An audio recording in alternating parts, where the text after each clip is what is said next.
तसव्वुफ़ की तारीख़ का मुतालिया करें तो तकरीबन 800 साल पहले एक शख्सियत दुनिया में तशरीफ़ लाई थी। उनके बाद आने वाले तमाम औलिया कराम और सूफिया कराम उनके सहर में मुब्तला रहे, उनका ज़िक्र करते रहे।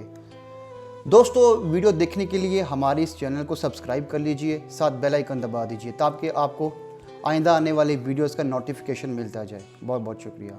दोस्तों, आज हम जिस हस्ती का जिक्र कर रहे हैं ये अल्लाह पाक के एक अजीम वली और सूफ़ी थे और आज हमें उनका जिक्र करने का शरफ़ हासिल हुआ है। हमारे पास उनके बारे में लिखने और बोलने के लिए तो बहुत कुछ है, लेकिन हमारी कोशिश ये है कि हम एक वीडियो के अंदर आपको उनके बारे में ज़्यादा से ज़्यादा बता सकें, आपके इल्म में इजाफ़ा कर सकें, आपके इल्म में इजाफ़ा हो और हमारे इल्म में इजाफ़ा हो, क्योंकि हमने इनके बारे में बहुत पढ़ने की कोशिश की, बड़ी मुख्तलिफ सोर्सेज से, और इवन कि मैंने कुछ बुक्स भी ऑनलाइन मंगवा ली हैं। अल्लाह करे कि वो अच्छी ट्रांसलेशन हो, ऑथेंटिक सोर्स से हो।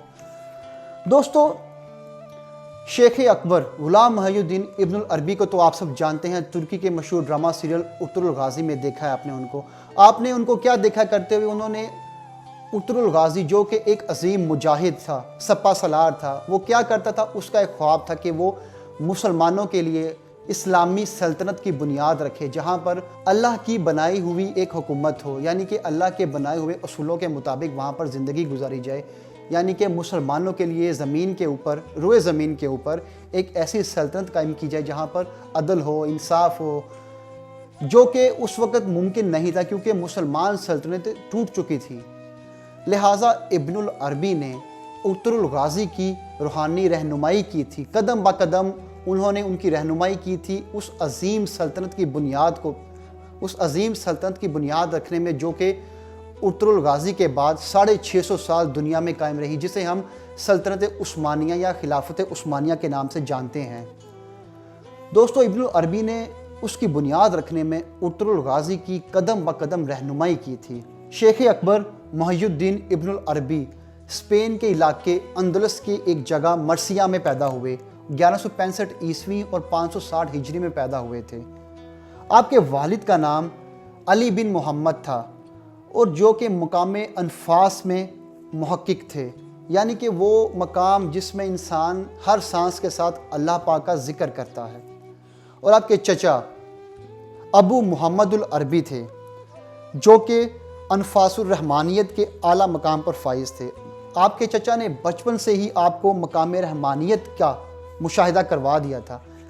बचपन से ही आपको घर से इस तरह का माहौल मिला था, आप खुद ही अंदाज़ा कर सकते हैं कि उनकी परवरिश कितनी अच्छी हुई होगी।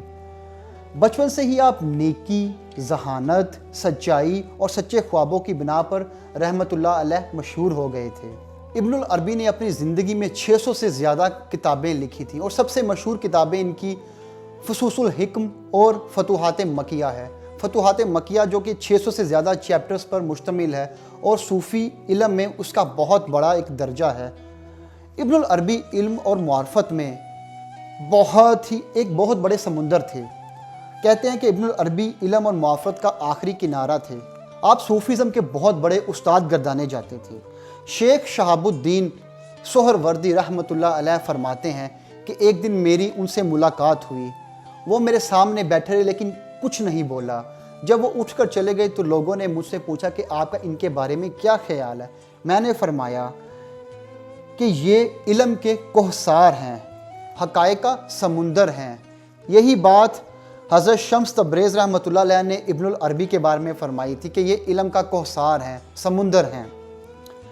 दोस्तों, इब्नुल अरबी फरमाते थे कि मैंने हज़रत आदम अलैहिस्सलाम से लेकर ता क़यामत जितने भी मोमिनीन अंबिया कराम अलैहिस्सलाम पर ईमान लाए थे और जितने ईमान लाएंगे, अल्लाह ने मुझे उन सब की ज़ियारत नसीब फरमाई है और अल्लाह ने मुझे अंबिया कराम अलैहिस्सलाम की भी ज़ियारतें नसीब फरमाई हैं।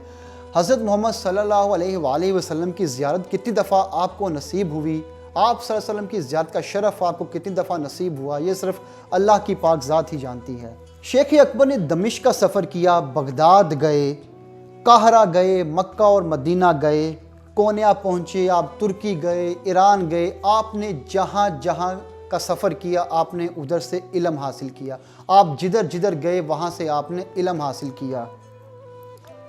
मौलाना अब्दुल रहमान जामी रहमतुल्लाह अलैह आपके बारे में लिखते हैं کہ جن کو ان کی تصانیف کی سمجھ نہ آتی تھی وہ آپ پر اعتراض کرتے تھے، کیونکہ وہ صوفیزم کے بارے میں لکھتے تھے، وحدت الوجود کے بارے میں بتاتے تھے۔ جن کو ان کی سمجھ نہیں آتی تھی انہوں نے ان پر اعتراض کیا۔ فصوص الحکم آپ کی کتاب ہے، اور سات فتوحات مکیہ، یہ دو وہ کتابیں ہیں جو کہ بہت مشہور زمانہ ہے۔ ان کتابوں کے بارے میں حضرت علامہ اقبال رحمۃ اللہ علیہ پیر مہر علی شاہ رحمۃ اللہ علیہ کو لکھتے ہیں کہ مجھے اس کی کچھ چیزیں سمجھ نہیں آتی، میں آپ سے سمجھنا چاہتا ہوں، جس کے جواب میں پیر مہر علی شاہ رحمۃ اللہ علیہ نے انہیں جواباً یہ لکھا تھا کہ اب میری عمر کافی زیادہ ہو گئی ہے، اب میں آپ کو اس کے بارے میں نہیں بتا سکتا۔ شخصیت جتنی بڑی ہوتی ہے اللہ کی طرف سے ذمہ داریاں بھی اتنی ہی زیادہ ہوتی ہیں اور اتنے ہی اعلیٰ پائے کے دشمن بھی ہوتے ہیں۔ آپ شیخ اکبر کے لقب سے مشہور ہوئے تھے اور آپ کے علاوہ مسلمانوں کی تاریخ میں کسی کے لیے یہ والا لقب استعمال نہیں ہوا۔ آپ مشہور زمانہ سخی حاتم طائی کے بھائی کی نسل سے تھے۔ آپ 13ویں صدی میں دنیا اسلام کے عظیم محقق، عالم اور صوفی تھے۔ شیخ اکبر ابن العربی فرماتے ہیں، حقیقی شیخ کامل وہ ہے جس کا دین انبیاء کرام علیہ السلام جیسا ہو، جس کی تدبیر اور تجویز طبیب جیسی ہو اور محاسبہ بادشاہوں جیسا ہو۔ دوستو، شیخ اکبر محی الدین ابن العربی کی وفات 638 ہجری 1240 عیسوی میں ہوئی۔ اللہ تعالی ہمارے دلوں کو حضور سرور کونین نبی اکرم صلی اللہ علیہ وآلہ وسلم کی غیر مشروط محبت اور لامحدود وفاداری دے، کیونکہ یہی ایمان کا تقاضا ہے، یہی ایمان کی سربلندی ہے۔ دوستو، اس کے ساتھ ہی ہماری آج کی ویڈیو مکمل ہوتی ہے۔ ہماری مزید ویڈیو دیکھنے کے لیے ہمارے چینل کو سبسکرائب کیجئے۔ بہت بہت شکریہ۔ السلام علیکم۔